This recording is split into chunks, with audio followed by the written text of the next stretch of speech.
Oke, sebelum kita masuk ke bab atau materi modul 3 tentang polimorfisme sendiri, di sini saya mau menjelaskan terlebih dahulu mengenai inheritance. Oke, karena kan kemarin kita masih belum sempat untuk membahas mengenai inheritance ya. Nah, sebenarnya fokus utama atau maksud dari adanya inheritance sendiri itu dia adalah sebuah kelas yang dapat diturunkan gitu. Nah, semisal kalau yang di NetBeans seperti ini. Ini kan latihan yang di modul 2 kemarin ya. Ini ada kelas pets. Jadi, sebenarnya inheritance itu adalah pewarisan sifat atau pewarisan kelas. Gitu. Jadi, semisalnya kita punya kelas pets. Nah, kelas ini itu dia bisa mewariskan metode-metodenya, variabelnya itu ke dalam kelas lain. Nah, kelas lain itu kan bisa menerima ya, bisa mengakses atau menggunakan variabel ataupun metode yang ada dalam kelas pet ini. Nah, kelas tersebut dinamakan dengan subkelas atau anak kelas dari kelas pet ini sendiri gitu. Jadi, kelas pets ini kan yang mewarisi variabel dan metode ini. Nah, jadi nanti dia itu yang akan menjadi ibunya atau yang akan menjadi superkelasnya.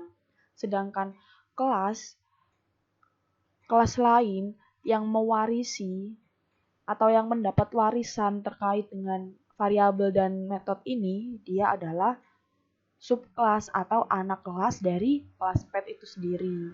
Sebenarnya konsepnya seperti itu sih. Nah, sebagai contoh ini ada kelas pet tadi ya.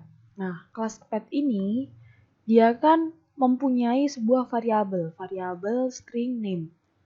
Dan di kelas ini dia juga punya metode. Ada metode getName, metode setName, dan metode speak. Dimana kita sudah tahu ya kalau semisal nama metodenya ini tidak sama seperti nama kelas, berarti dia bukan sebuah konstruktor, tapi hanya metode biasa seperti itu. Nah, di kelas pets ini sendiri, nantinya kelas pet ini akan mewariskan semua variabel nama, metodenya ini itu ke dalam kelas lain atau ke subkelasnya. Seperti itu. Nah, fungsi dari tiap metode sendiri itu ada ya. Jadi, untuk semisal metode yang getName ini. Metode ini itu dia berfungsi untuk memanggil isi dari variabel nama ini. GetName untuk mendapatkan nama atau menampilkan namanya apa gitu isinya. Sedangkan untuk setName berarti dia untuk memasukkan nilai ke variabel nama ini. Nah, di sini dia pakai sebuah parameter yang nantinya pastinya kalau semisal kita ingin membuat suatu atau memanggil metode ini, maka nanti harus disertakan dengan namanya. Jadi semisal setName pakai tanda kurung namanya siapa gitu. Nah, nanti nama tersebut akan dimasukkan ke nilai dari pet name ini kan. Nah, nanti pet name ini akan memasukkan ke variabel nama yang ada di kelas ini. Seperti itu. Mungkin ini masih bingung ya awal-awalnya, nanti akan saya jelaskan di selanjutnya di penjelasan setelah ini. Kemudian ini juga ada public string speak metodenya tanpa parameter ya. Nanti kalau misal kita panggil metode ini, nanti yang keluar atau yang akan tercetak di output adalah I'm your cute pet. Seperti itu. Nah, di sini ada kelas baru nih, kelas cats. Nah, kelas cats ini itu extends pets. Jadi kelas cat ini itu dia adalah anak atau subkelas dari kelas pet yang ada di sini. Jadi kelas pet ini sebagai superkelas yang dapat mewarisi variabel metode yang ada dalam kelas ini ke kelas lain, yaitu kelas anaknya, kelas cats ini sendiri. Nah, di sini kelas cat ini dia dapat menggunakan metode dari kelas pet, di mana dia menggunakan metode speak. Kan metode speak kan sebelumnya sudah ada di sini ya, ini. Nah, di kelas cat ini dia panggil lagi dengan metode yang sama namanya, sama-sama speak gitu. Cuma bedanya untuk di kelas cat sendiri itu dia diberi parameter. Gitu ya. Dia diberi parameter dan isinya juga adalah I speak only when I want to. Seperti itu. Jadi kelas cat ini itu bisa menggunakan metode yang ada di kelas pet, tapi juga bisa dimodifikasi. Entah itu kita mau menambahkan parameter ataupun kita mau mengubah isinya. Kan kalau ini kan isinya I'm your cute pet. Kalau di sini itu diganti I speak only when I want to. Jadi isinya itu bisa beda. Parameternya juga bisa ditambah ataupun dihapus, itu bisa. Nah, itulah kelebihannya supaya kita itu tidak perlu menuliskan lagi codingan-codingan yang ada di kelas pet ini. Jadi kita langsung bisa pakai gitu istilahnya. Nah, untuk kelas dog sendiri itu sama seperti kelas cat, dia adalah anak dari kelas pets karena ada extensinya ini kan. Karena itu, kelas dog ini merupakan subkelas atau anak kelas dari kelas pets, seperti itu. Nah, di sini kelas dog ini dia tidak menggunakan metode ataupun variabel yang terdapat di kelas pet. Itu tidak apa-apa, karena di sini kelas dog sendiri kan dia membuat suatu metode baru ya, yaitu metode fetch. Nah, nanti metode ini digunakan untuk menampilkan isi dari metode fetch ini, yaitu yes master fetch I will. Nanti yang tercetak di outputnya adalah yang ini. Nah, untuk kelas latihan sendiri, ini adalah kelas yang digunakan untuk menampilkan outputnya gitu. Jadi kan kalau yang di kelas pets, kelas dog, dan kelas cat, itu kan dia untuk membuat metode-metode kan ya, untuk membuat suatu metode-metode ataupun pendeklarasian variabel. Nah, sedangkan untuk di kelas latihan ini, itu digunakan untuk mencetak, atau kita fokuskan untuk membuat objek gitu-gitu.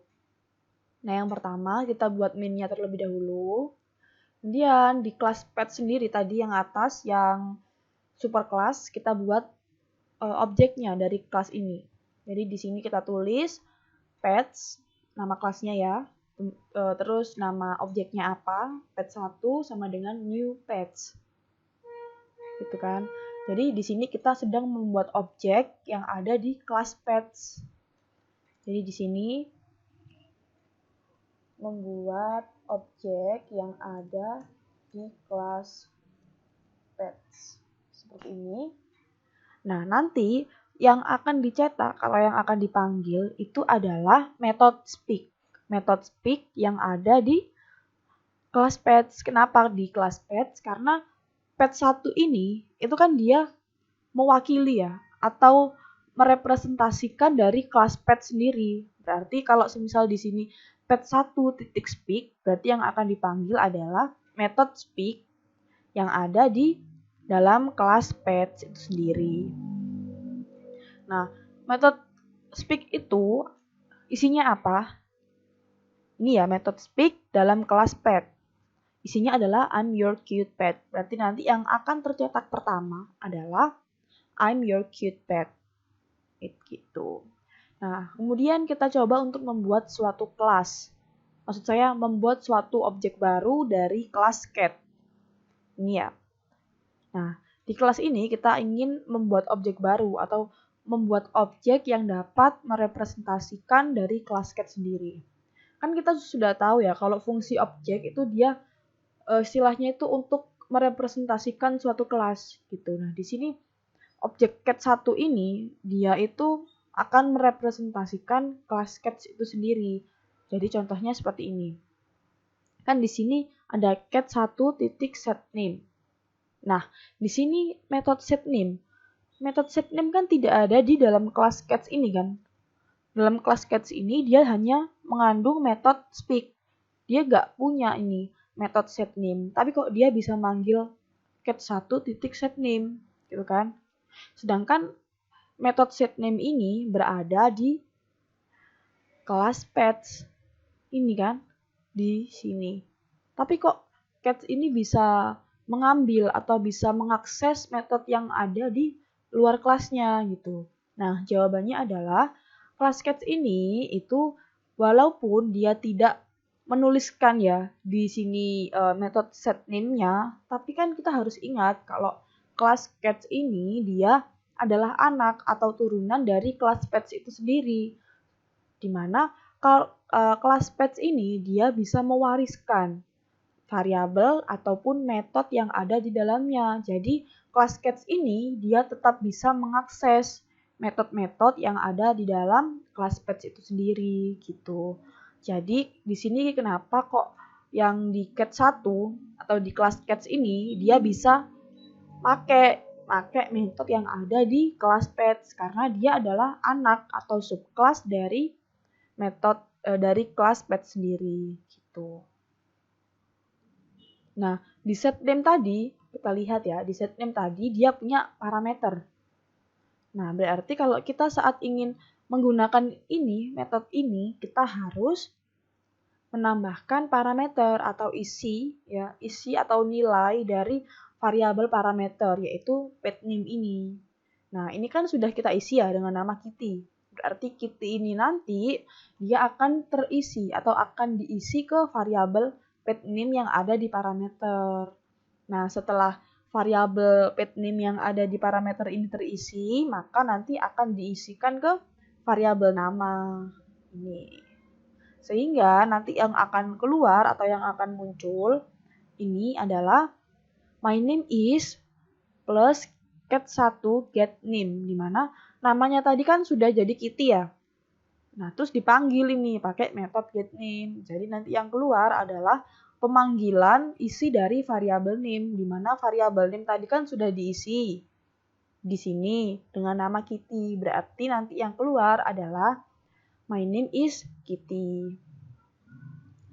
Setelah itu sama untuk yang di kelas doc sendiri, kita buat sebuah objek ya untuk merepresentasikan kelas doc. Nah, di sini kita juga sama ingin memasukkan nama dari objek. Jadi kita tinggal aja manggil meskipun metode ini itu ada di kelas pet, tapi kita bisa mengaksesnya karena doc ini adalah anak atau subkelas maksud saya dari kelas pet itu sendiri. Jadi hampir sama ya caranya seperti yang ini. Nah, kemudian coba kita run ya.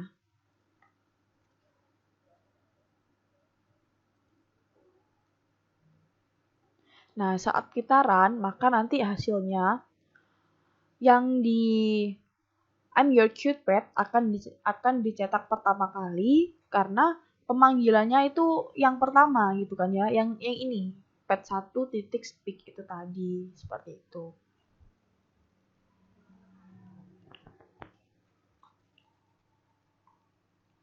Nah, ini bisa kita lihat ya.